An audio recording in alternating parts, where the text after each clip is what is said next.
Well, it is great news. The vaccine coming out in record time, 5 times faster than any vaccine literally in history.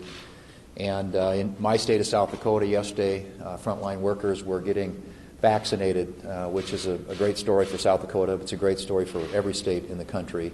And it's a great credit to the scientists, the trial volunteers, the companies themselves working with the Senate and the House and the White House to make this happen in record time. Truly remarkable achievement, and one that hopefully will start to deliver meaningful relief to the American people.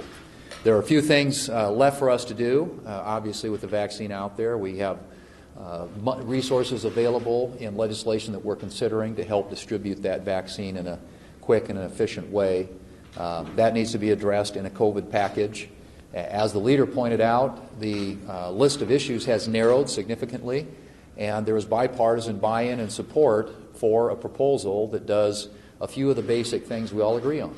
It helps our hardest hit small businesses. It provides unemployment insurance to people who are unemployed, provides money for vaccine distribution, money for schools.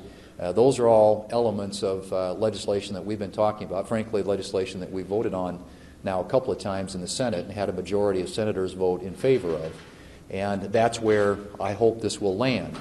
And whether or not it lands there really is up to, at this point, Speaker Pelosi and Democrat Leader Schumer here in the Senate. The bipartisan group has come to that conclusion. They've jettisoned, as the leader pointed out, the most controversial elements of that proposal, which is funding for state and local governments and liability protections. So those two things are, if they're not on the table, what you're left with are the things that I just mentioned, which enjoy broad bipartisan support and which should make this really a pretty easy negotiation. But it does require the leadership on the Democrat side to agree with the bipartisan group of senators, including Senator Durbin, who've been working on this for some time. I think we all need to get this done. I think the American people deserve to have action by the Congress to address in a targeted, fiscally responsible way the most critical needs that are out there as a result of the pandemic.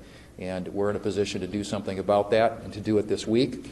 We have a spending bill that's going to be coming over, and it's a perfect place for the COVID relief bill to ride, to get this all done at one time.